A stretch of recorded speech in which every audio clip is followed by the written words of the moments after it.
창세기입니다. 창세기 4장입니다.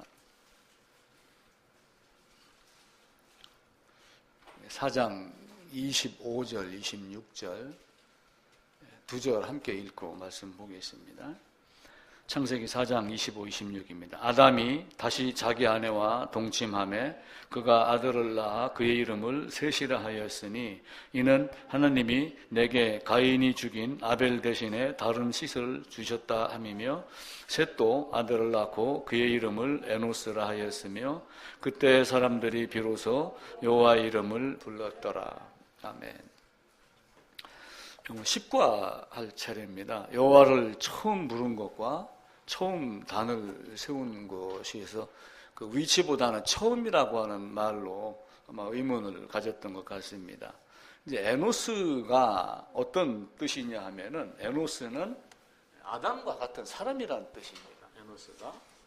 에노스는 사람이라고 하는 뜻입니다. 왜 그렇게 됐냐 하면은 에노스의 어근, 뿌리가 뭐냐 하면은 이시라고 하는 것에서 왔어요. 이시. 그러니까 이시가 뭐냐면 사람 이런 뜻이거든요. 그러니까 아담을 이시라 그랬어요. 그래서 아담에게서라고 하는 뜻으로 이샤 이렇게 얘기했습니다. 이샤. 그래서 이시는 아담이고 이샤는 누가 되냐면은 하와가 돼요. 아담에게서 나왔기 때문에. 그래서 이시 그러는데 이게 남자, 사람을 이시 그렇게 합니다. 근데 이 중에서 또 어떤 말이 하나가 있냐면 무엇을 보다 라고 하는 단어가 히브리어에 라라고 하는 단어가 있어요. 라. 그러니까 이 시가 뭘 봤어요? 보다. 누구를 봤냐면은 하나님을 봤어요. 그래서 이스라엘 이렇게 되는 거예요. 이스라엘. 하나님을 본 사람.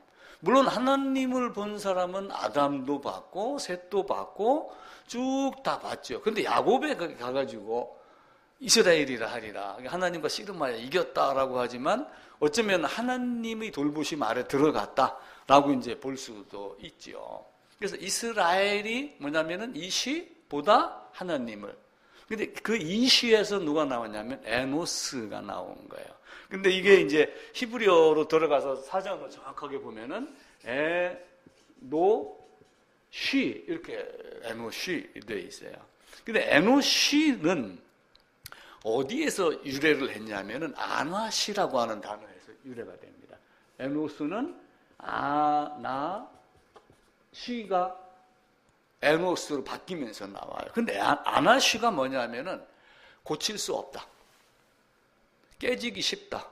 병이 들었다. 병이 든 존재. 슬픈 존재. 그리고 지독하게 약하다. 라고 하는 나약한 존재, 부패할 수밖에 없고 아무것도 아닌 존재를 아나시인데 아나시에서 에노스가 나온 거예요. 그러면서 그게 누구냐면 이 시에서 나온 결국은 사람은 그런 존재다. 라고 하는 걸 알게 되는 거예요. 이제 아담이 그 다음에 아벨을 낳고 그 다음에 가인을 셋이 낳잖아요. 아벨 대신에. 근데 결국은 하나님의 존재가 어떤 것인가? 에덴 밖으로 딱 나와 보니까 사람의 처지가 어떤 것인가라고 하는 것을 깨달은 것 아닌가? 에노시라고 하는 이름이. 그래서 그때부터 여호와의 이름을 부르기 시작했다라고 하는 것은 그때 여호와 이름으로 나는 여호와야 이렇게 이제 알렸다라고 하는 뜻보다 그 나약한 존재가 하나님을 찾기 시작했다. 그 하나님을 공적으로 예배드리기 시작을 했다. 내가 어떤 존재인가 아니까 그렇게 들어가는 거예요. 밥이 가장 맛있을 때가 언제예요? 배고플 때. 군대 가면 또 알아. 이제 막 죽어라고 훈련을 받다가 배꼽 시기가 꼬락꼬락 하면 엄마 밥 생각이 딱 나는 거야. 군대 짬밥이 아무리 맛있고 문 대통령이 가가지고 앞으로는 통닭주 줍니다 해갖고 와 하지만 집밥이 그리운 이유가 그때의 그 맛, 그 배고플 때의 맛. 그러니까 에노시가 그 상태로 들어간 거예요. 죽을 수밖에 없는 존재다라고 하는 거를 알게 됐죠. 아담이 범죄에서 쫓겨났습니다. 그리고 아벨, 그 다음에 셋 이렇게 되어 있잖아요. 그러니까 아벨이 죽고 나서 아벨의 피가 땅속에서 호소한다라고 하는 이야기가 나와요. 그러니까 아담이 있고 가인이 있고 그리고 아벨이 있는데 이 아벨이 가인에 의해서 죽임을 당했어요. 그리고 이 흘린 피가 여기서 지금 뭔가를 보고 호소를 합니다. 무엇 때문에 호소를 할까요? 나는 땅속에 들어왔어. 이렇게 하는 호소가 아니고 원수 갚아달라 라고 호소를 하는 거예요. 쉽게 얘기를 하면은 원수 갚아줄 자로 아벨 대신 누가 태어난 거예요? 셋이 태어난 거예요. 그렇게 이해하시면 아주 의미가 정확합니다. 그리고 셋의 후손으로 결국은 마지막으로는 누가 와요? 그리스도 예수가 옵니다. 그런데 이 중간에 어떤 사람이 한번 등장을 하냐면은 보아스라고 하는 사람이 등장해요. 그리고 보아스에게 누가 다가가요? 룻이 다가갑니다. 근데 그 룻을 보아스가 맞이를 하려고 하는데 보아스보다 먼저 기업 물을 자가 있어요. 그러니까 더 가까운 친족이 있단 말이에요. 나오미에게. 그가 거부를 하면 내 차례야. 근데 보아스는 그걸 분명하게 얘기를 해요. 네가 나보다 앞선다. 할래 안 할래? 네가 안 하면 내 차례다. 라고 하며 그가 기업 물을 자이다. 나도 기업 물을 자이다. 이렇게 이야기를 해요. 그러니까 기업 물을 자가 단순하게 이렇게 하는 뜻이 아니라 기업 물을 자가 무슨 뜻이냐면 복수해 주는 자라고 하는 뜻이에요. 그러니까 보아스가 결국은 누구를 낳게 그게 가알 고엘이라고 하는 제도로 나오는 거야.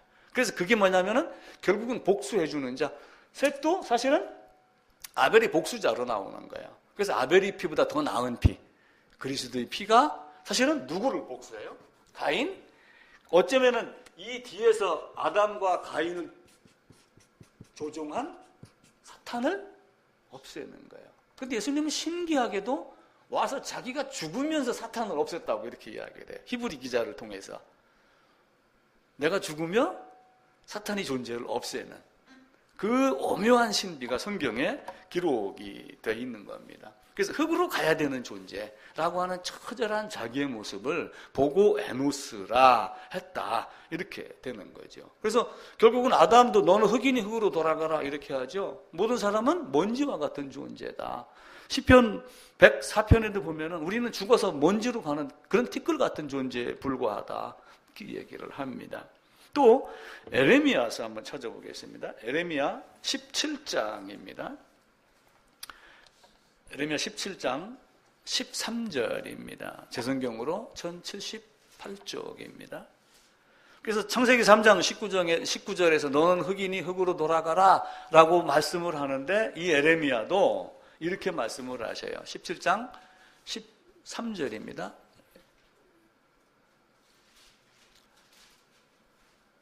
다 찾으시죠? 한번 같이 읽을게요. 이스라엘이 소망이신 여호와여, 무릇 주를 버리는 자는 다 수치를 당할 것이라. 무릇 여호와를 떠나는 자는 흙의 기록이 되오리니 이는 생수의 근원이신 여호와를 버림이니이다. 이스라엘과 유다에 대한 이야기지만 결국은 아담도 하나님을 스스로 떠난 존재에 불과해요. 그래서 결국 그도 흙의 기록이 되고 흙으로 돌아가는 먼지에 불과한 존재라고 하는 거예요. 그러니까 에노시가 얼마나 약한 존재인가를 우리는 또 성경을 통해서 보고 배우고 그럽니다. 시편 앞으로 가셔가지고 시편 73편을 한번 보겠습니다.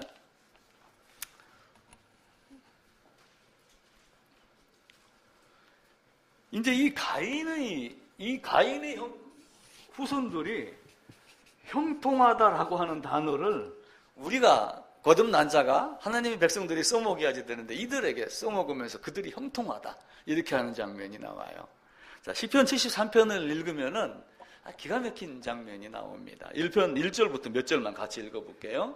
하나님이 참으로 이스라엘 중 마음이 정결한 자에게 선을 행하시나 나는 거의 넘어질 뻔하였고 나의 걸음이 미끄러질 뻔하였으니 이제 그 이유가 이제 3절부터 나옵니다. 이는 내가 악인의 형통함을 보고 오만한 자를 질투하였음이로다. 그들은 죽을 때에도 고통이 없고 그 힘이 강건하며 사람들이 당하는 고난이 그들에게는 없고 사람들이 당하는 재앙도 그들에게는 없나니 그러므로 교만이 그들의 목걸이요 강포가 그들의 옷이며 살찜으로 그들의 눈이 솟아나며 그들의 소득은 마음의 소원보다 많으며 그들은 능욕하며 악하게 말하며 높은 데서 거만하게 말하며 그들의 입은 하늘에 두고 그들의 혀는 땅에 두루 다니도다.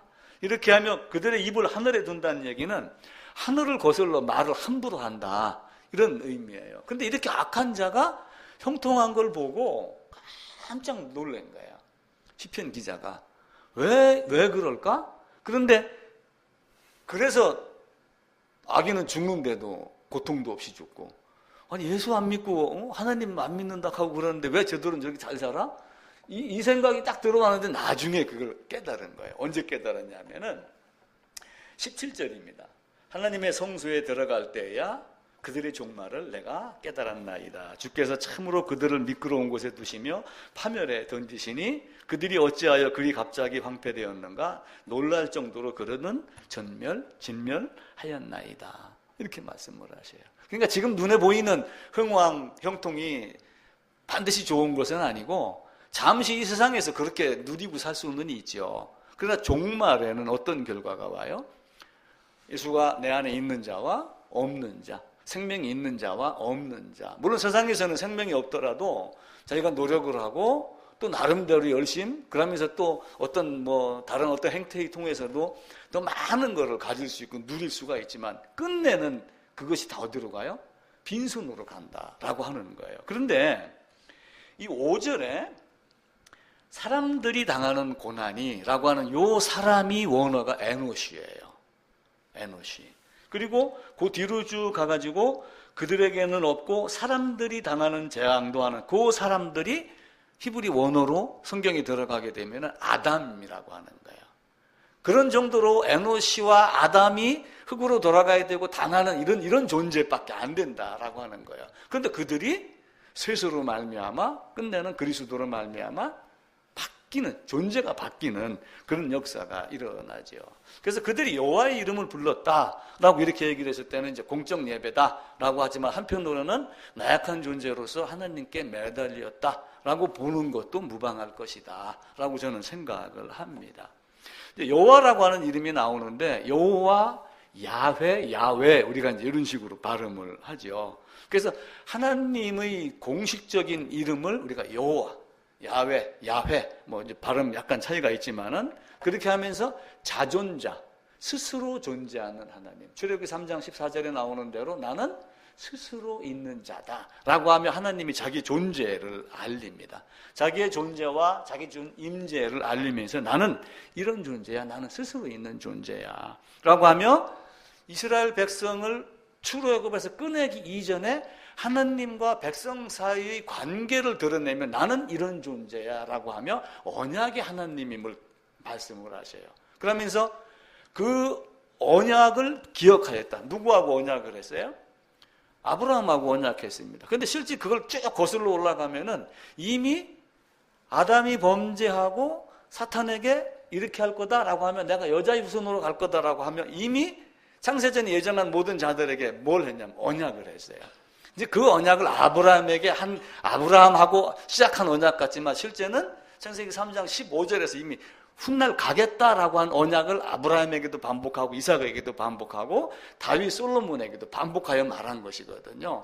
그게 이제 쉽게 얘기하면 옛 언약의 개념이기도 하고 예수님이 오심이 새 언약의 개념이기도 합니다. 근데 옛 언약은 낡고 오래되었다는 것이 아니라 짐승희생 제사로 예수를 바라보게 하는 것이 옛 언약입니다. 왜냐하면 예수님의 오심을 바라보고 어떤 제사의 방법과 죄가 용서받는 것을 제공을 했는데 그것을 옛 언약이다라고 하며 내가 가겠다라고 이렇게 말씀을 하시죠. 그래서 하나님은 언약에 충실하신 하나님이다라고 하는 이런 뜻으로 여호와 야훼라고 이렇게 말을 합니다. 근데 여호와 야훼가 또 히브리어로 예호바 이렇게 불러요. 예호바. 근데 예호바가 어떻게 바뀌냐면은 예호슈아로 바뀌어요. 예호슈아로 바뀌는 게 여호수아의 뜻입니다. 근데 예호슈아로 바뀌면서 이에수스라고 바뀌어요. 이에수스가 예수로 이제 되는 거예요. 그래서 여호와 하나님이 사실은 여호수아 예수스, 예수님.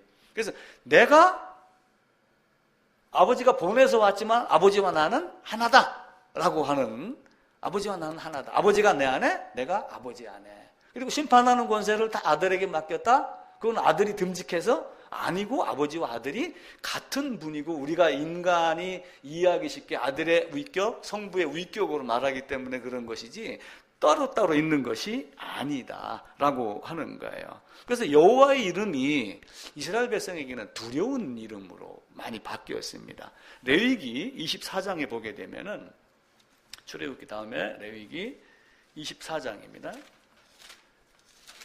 여호와의 이름에 대한 이야기가 나옵니다. 24장 16절입니다. 15절, 16절 같이 한번 읽어볼게요. 24장 15, 16절. 너는 이스라엘 자손에게 말하여 이르라. 누구든지 그의 하나님을 저주하면 죄를 담당할 것이요 여호와의 이름을 모독하면 그를 반드시 죽일지니. 이렇게 하면 이스라엘 백성들에게는 두려움을 갖는 존재. 여호와의 이름이 어떤 그 미신적인 두려움을 불러일으키는, 그래서 여호와의 이름 야훼가 나올 때는 이들이 하나님 여호와 이렇게 하지 아니하고 아도나이, 엘로힘 이렇게 바꿔서 불렀어요. 그래서 직접 예를 들면은 아들이 나한테 우리 아버지는 김관식이야 그렇게 안 하고 우리 아버지는 김관자식자입니다 이렇게 얘기를 하죠. 또 아니면서 님입니다 이런 식으로 이야기를 하듯이 직접 이름을 부르지 아니하고 그 두려움 속에 엘로힘, 아도나이 이렇게 바꾸어서 불렀습니다. 그런데 이제 그 아도나이도 모든 것이 하나님에게 종속이 되고 서로 어떤 관계가 되어 있다, 이런 뜻으로 불렸던 이름이 이제 아도나이이기도 합니다. 그러면서 이제 엘로힘이라는 단어가 또 나옵니다. 그래서 이제 숫자를 놓고 봤을 때 하나로 있으면 단수고 둘 이상이면 복수다 이렇게 이야기를 하잖아요. 근데 이제 이 엘로힘이 복수라는 개념으로 써집니다. 엘로힘 그러면은 이게 이제 복수.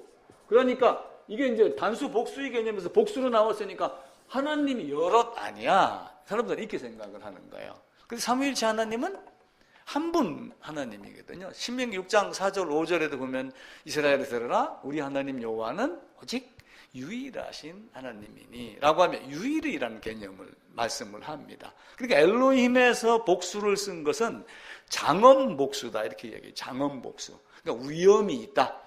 어떤 이런 의미로 장엄한. 예를 들면 저 서해 바닷가 가가지고 붉은 노을이 쫙 지면서 태양이 막 붉게 문드라고 쫙 내려가는 어떤 이런 모습들, 설악산이나 알프스산에 올라가가지고 그 눈 덮인 산을 봤을 때 그 장엄스러운 모습, 이렇게 하는 그 장엄이라 하는 개념으로 충만이라는 개념으로 복수의 개념을 쓰는 게 장엄 복수예요. 그래서 엘로힘은 강하고 힘이 있는 두려움 존재 하나님. 하나님의 창조, 우주적인 통치, 다스림 이런 모든 것들을 충만으로 나타낼 때 엘로힘 이런 단어를 씁니다. 그래서 하나님이 창조자이며 모든 권세 권능을 갖고 있고 모든 것을 통치하고 섭리하는 하나님. 그러니까 그 모든 것의 충만으로 장엄복수라고 한 복수를 써서 엘로힘이라고 이렇게 말씀을 합니다. 그래서 이제 이 내용이 이제 신약에 나와서는 주여 할 때, 주님 할 때 퀴리오스라고 하는 단어로 퀴리오스로 바뀌게 됩니다. 그러면서 이제 우리가 이제 가드라고 하는 god를 쓰고 그러는데 데오스라고 하는 단어로도 나옵니다. 그래서 데오스라고 하는 단어를 쓸 때 이제 이 theos를 요게 이제 이게 뜨 발음 나는 이제 헬라어로 그리스어로 이렇게 하면서 데오스 데우 그래가지고 이제 저도 이제 여기서 쓸 때 그냥 하나님 할 때 하나님이라는 글씨를 다 안 쓰고 요거를 가지고 성부 하나님을 한 분 하나님을 나타내는 어떤 그런 의미로 쓰는 걸 사람들이 많이 하기 때문에 저희도 이제 그렇게 하고 있습니다. 그래서 일반적으로 이제 신약에서는 데우스나 큐리오스를 많이 쓰고 구약에 가면은 아까 말씀드렸던 여호와, 야훼, 엘로힘 이런 단어가 나오고 있죠. 그래서 비로소 여호와 이름을 불렀다. 그 비로소가 물론 셋 그리고 에노스, 연약한 자, 이쉬 어떤 이런 의미가 있었겠죠. 이제 그렇게 생각을 하시면 되는데 출애굽기 6장에 가게 되면 내가 여호와로는 내 이름을 알리지 아니하였다라고 하는 말씀이 나옵니다. 출애굽기 6장 가보겠습니다. 출애굽기 6장 3절입니다.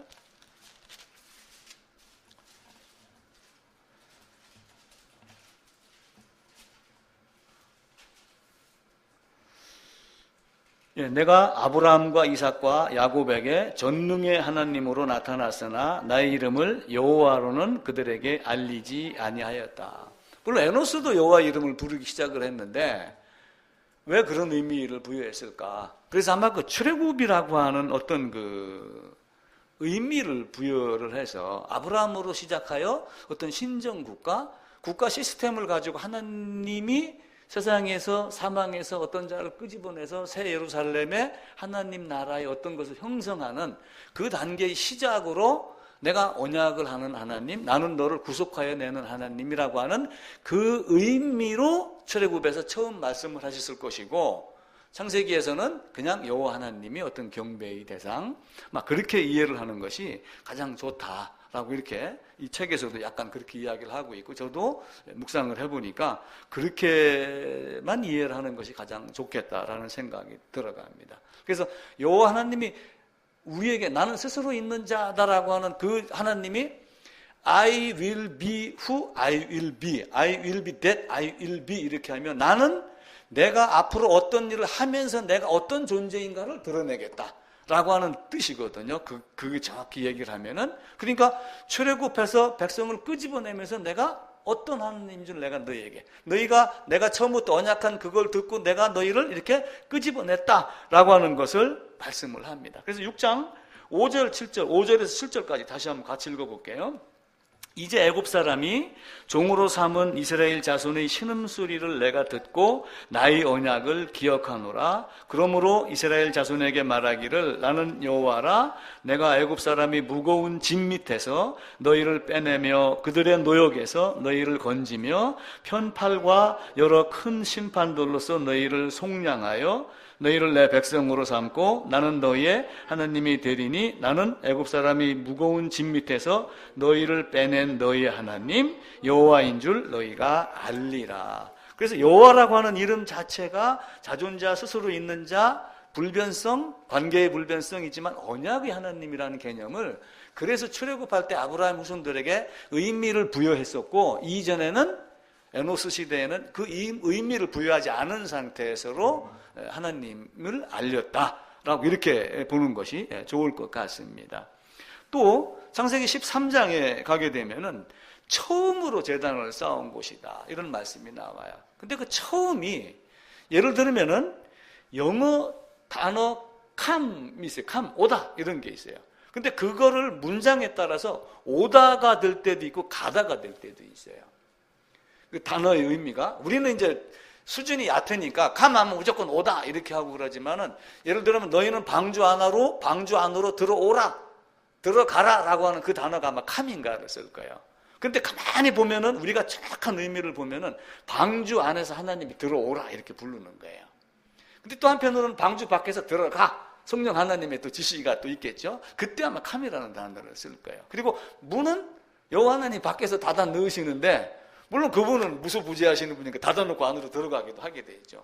실제로 하나님 우편에 지금 누가 있어요? 예수님이 계시잖아요. 사실 거기서 부르는 거예요. 거기서 부르면서 성령 하나님으로 그걸 알게 하는 거예요. 지금 여기서 예수님이 뭘 해갖고 우리를 밀어 올리는 것이 아니라 들어와라 라고 하는 것. 그래서 처음이라는 단어도 두 가지 의미가 있어요. 그 리숀, 우리 책에는 바리쇼나 이렇게 되어 있는데 그 바는 그 접두어 뭔가 제가 못 찾겠어요.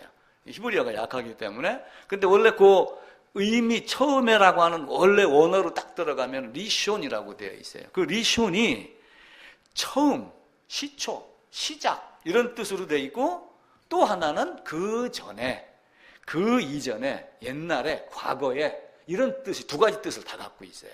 그래서 처음으로 제단을 쌓았다라고 하는 이것이 예전부터 들어졌던 것이고 또 너가 처음으로 쌓은 것 아니냐 이런 의미였는지는 모르지만 그 처음에 두 가지 의미를 다 가지고 있다라고 이해를 하시면 됩니다. 그래서 그 우리 출애굽기 6장 5, 6, 7절 읽었던 대로 나의 이름을 여호와로는 그들에게 알리지 아니하였다라고 하는 것은 에노스에게는 아직 어떤 국가가 태동하기 이전의 그런 역사가 없었던 때이고, 출애굽하기 전에는 내가 너희를 가인의 후손으로, 아담의 후손으로, 가인의 후손으로 이렇게 해서 세상 안으로 들어간 너희를 이제 내가 끄집어내는 언약에 충실한 하나님이야 라고 하며 여호와의 이름을 그들에게 알렸다. 이렇게 보게 되면은 10과는 거의 이해가 되지 않겠는가, 그런 생각을 해보게 됩니다.